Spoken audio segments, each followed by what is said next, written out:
Hey, Steve Magnante here from the Junkyard Crawl. You guys probably all know that for the last 18 years, I also do the Barrett-Jackson collector car auctions in Scottsdale, Las Vegas, Palm Beach, Florida, and Reno. Well, for the next few days, I'm going to be at the Las Vegas auction, and I won't be able to be in the junkyard to make fresh videos. So instead, what I'm going to give you is for 6 days in a row, 15-minute segments of the 90-minute video, How to Build Altered Wheelbase Funny Cars. Now, this is a DVD I used to sell for $19.95. I made it back in 2007, but it still holds water today. You can actually watch a 63 Dodge Dart turn into a funny car. There's also race footage from the Wilshire Shaker. There's also a Ford Fairmont altered wheelbase car. So again, for 6 days, we'll have 15-minute episodes of how to build an altered wheelbase funny cars running from front to back. And when I get back from Barrett-Jackson, we'll get right back to the junkyard. But in the meantime, enjoy how to build altered wheelbase cars starting right now. I'm not usually a fan of stuff that doesn't do what it looks like it does, but in the case of our little car, a Wilshire Shaker, I've added a couple touches that emulate the look of a fuel-burning funny car. The first and biggest one is this moon tank. It's a 3.5-gallon tank, and it's like what the old funny cars would have used, the cars that burn nitro. This one does nothing at all, and in fact, I gotta admit, goes nowhere, but it looks cool. At the front of the car, we also have an aerodynamic device. It's basically an air dam, which was typical on some of the faster funny cars. As they started to get into the 150-mile-an-hour zone, a lot of those guys started to realize the cars were flying. So this is an engine-turned aluminum tribute to the 160-mile-an-hour door slammer funny cars. This only goes about 125. This thing does nothing, but it looks cool. And at the back of the car,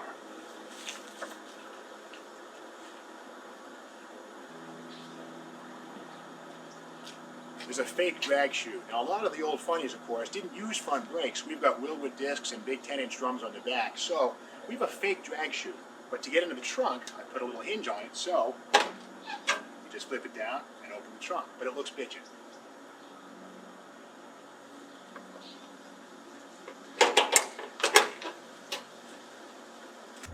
A key attribute of any Match Bash car is some sort of graphic treatment. You got to remember, these things grew out of superstockers, and superstocks generally were cars that were left in their factory paint scheme, and some lettering might have been added to thank the dealership or the manufacturers that supplied parts for it. But by the time you get into the Match Bash altered wheelbase world, 65, 66, these cars were more about show business to a degree. So as a result, what I've done is given this car a two-tone paint job, orange and white, and it's a tribute to Pete Seaton's line of Seaton Shaker altered wheelbase funny cars from the 60s. He had Chevelles, Corvairs, and some Novas. They were all done with this basic paint scheme. But what you don't want to ever do is rip off somebody's actual name. It's a copyright infringement, and it's also just wrong to do that. So you want to work with an old-time theme, but make it your own. In this case, I've made it the Wilshire Shaker. Wilshire Boulevard, of course, being the offices of Hot Rod Magazine, where I worked when I built this car, and Shaker, and the logo, Wilshire Shaker, is a nice tribute to Pete Seaton's car without ripping him off. Now, remember, make it your own, and you might even say, what would you have liked to have been in 1965 if you were driving one of these cars? You know, the Performance King, you know, something like that. What would it be? Well, make it your own and put it on the car. At the front, all the sponsor logos and nameplates and stuff are hand brushed. You don't want to use any modern stickers, you know, Moroso decals, stuff like that. They're just too new. They're great on modern cars, but on these old funny cars, there's nothing you want to use except for hand-lettered cream cams and the 502 Semi-Hemi, the Torque Flight by Art Car, headers by Doug, all that stuff. It's brushed on. It doesn't cost a whole lot of money to find a sign painter to put this stuff on a car for you. The theme continues at the rear, where we thank our chassis builder, Phil Mandela, and Dale Cooch for building the front clip, and of course, Kreger Equipped, and Bite by Mickey Thompson. These are stickers. They're painted on logos that look like stickers, but they're totally correct for this kind of car. All this work was done by Bob Thompson of Team Thompson. Did a beautiful job. Here's another retro Match Bash funny car that was lettered by Bob Thompson. It's Richard Lefebvre's 1965 Dodge Coronet Hemi funny car replica. Now this car, believe it or not, started out as a four-door, but Mr. Rich, the Performance King, converted this thing into a two-door post. You wouldn't know it by looking at it. But again, with the factory beige paint, it looks kind of naked, doesn't it? Well, Richard came up with this drawing here, which pays tribute to Bill Jenkins's Doc Burgess Black Aero car, as well as even a little bit of Les Ritchie Performance Associates. So we basically have created the Gold Rush altered wheelbase car. It's always a great idea to give your artist a rendering like this so that you can get an idea of what you're about to apply to the car before you commit yourself with paint. The finish job on Richard's car came out beautiful. Here it is, the Gold Rush, Mr. Rich's Performance King, and he's got it's Hemi-powered, Jardine headers, AMT. Richard was a model builder when he was a kid. He's got the AHRA logo, again, hand lettered. All of this stuff is hand painted on this car, and it just looks absolutely beautiful. The punchline is, you want to be sure to make the car your own. Don't rip off somebody's car. Don't do Sox and Martin. Don't do the Ram Chargers, because those are copyrighted names, and plus it's just wrong to do that. Make it your own. Well, now it's time to look at some footage of our Nova on the drag strip.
While the altered wheelbase Wilshire Shaker Nova and our little Dodge Dart are surefire match bash winners because they're early cars, this one's a bit of a gamble.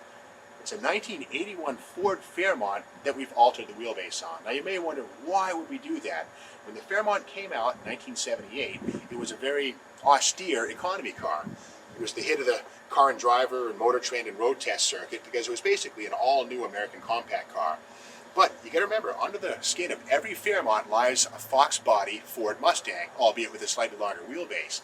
These cars actually have a rich racing history, but to me they're also significant because this is Ford's final two-door post car made for the American market. And because I'm a longtime fan of the Ford 427 single overhead cam motor, when Ford reintroduced its spiritual descendant, the 4.6-liter dual overhead cam modular motor, I said, boy, that's a beautiful engine. Let's stick one of those in a two-door post Ford, an 81 Fairmont. So that's kind of the idea here.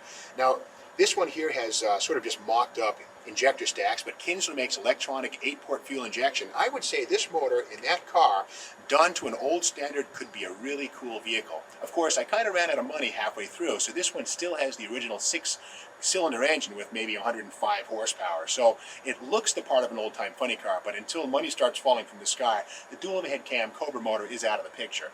But we can still learn from this car. In order to figure out what kind of surgery to give this car, I first took a picture of the side of it, and then, and by the way, this was an $800 car here in LA, no rust, beautiful solid car.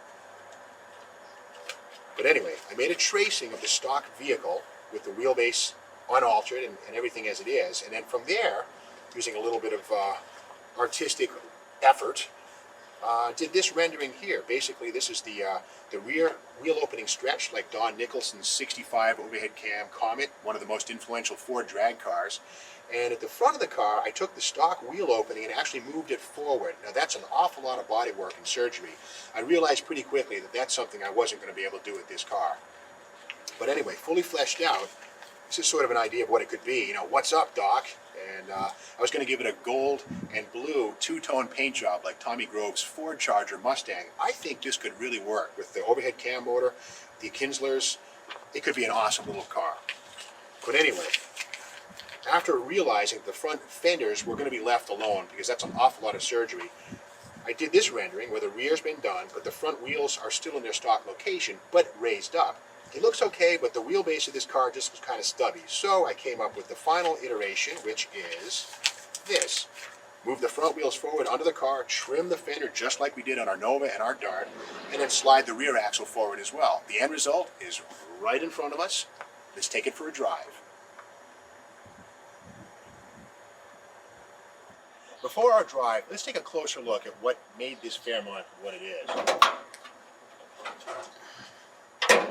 Now, the Fairmont, like all Fox platform cars, was Ford's first McPherson strut front suspension vehicle.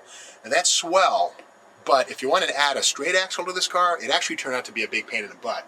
What we had to do was get rid of the entire front suspension system, the inner fenders and everything else, and replace it with square and round steel tubing. This took a lot of effort, really, and then from there we were able to add the leaf springs to the front, just like we did on the Dart.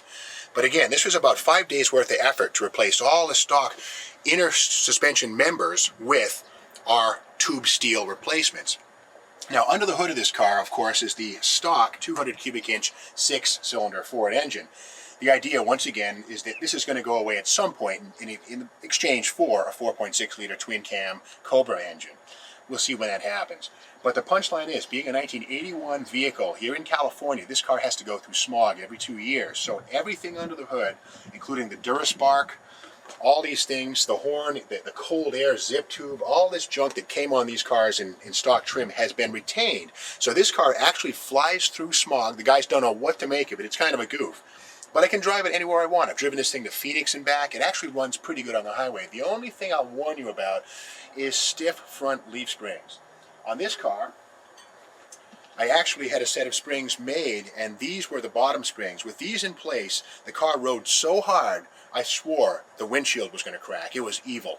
Took these out, it suppled, it came down about 1/2 inch. It's really supple and it rides really good. So, for what it is, as sort of a halfway completed car, it's a success. I really think that with the camera motor, it could really rock. One crowning touch on this car eventually will be a Thunderbolt blister. These things are available from Kreitz. They're made out of fiberglass, and they're beautiful. They have the original type screen in here, and I just think this is one of the crowning touches on any Ford AFX type vehicle, and eventually this thing will be on our little Fairmont. The final little bit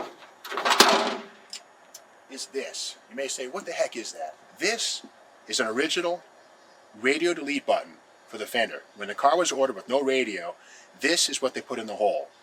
This too will eventually go on our little Fairmont.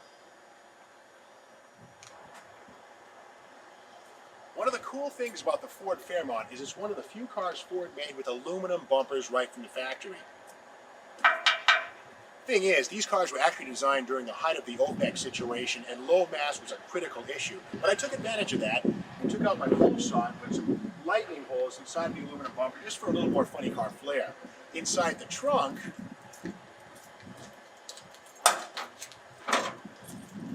you can see inside it here, we took the original spare tire well and completely eliminated it. It was unnecessary. Just filled it in with this piece of steel.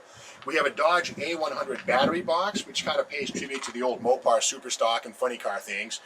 And in here, we can see the discolored or mismatched piece of steel that we used. That actually shows where the 11-inch rear suspension relocation was done.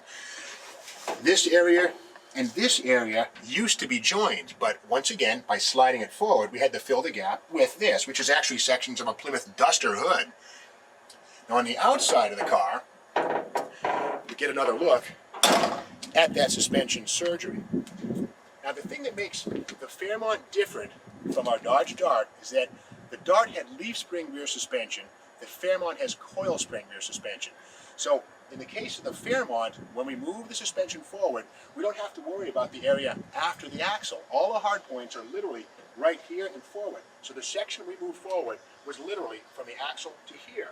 So this used to be back here. We slid it forward, made this patch, and otherwise proceeded just like we did on our Dodge Dart. Inside the car, Once again, the place where rear seat passengers would have put their feet was sliced out and the whole suspension hump was moved forward. And of course, the rear seat had to go.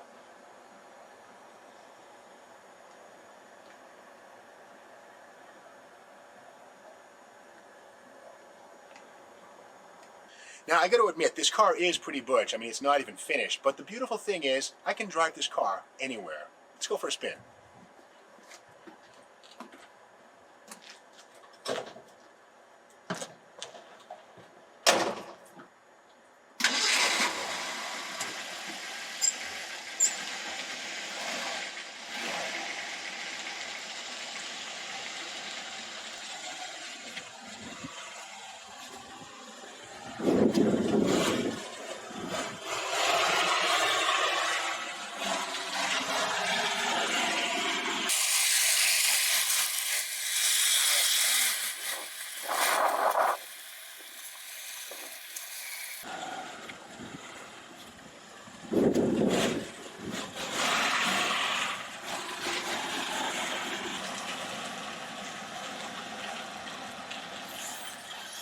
One major benefit of a shortened wheelbase like this car's 99-inch long wheelbase, you can turn on a dime.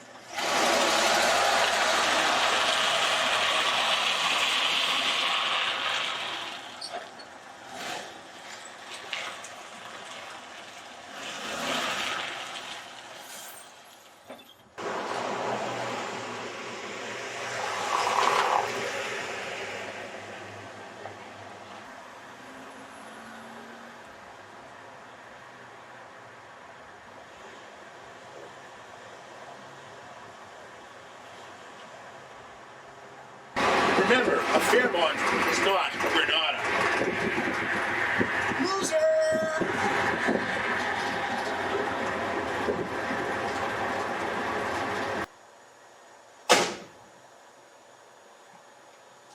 The altered wheelbase Fairmont is a bit of an experiment into what the match bash treatment looks like when it's applied to a newer car.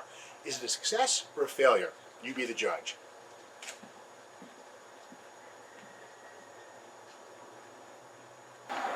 We've done our part, now it's time for you to do yours. Go out and build yourself an altered wheelbase match bash funny car using the ideas and techniques we showed you in this video. But remember, choose a single theme, stick to it, and that way you'll create a period correct car that you'll be proud of. If you want to learn more about match bash cars or buy some merchandise, be sure to check us out at thefunnycarfarm.com. See you in the bleach box.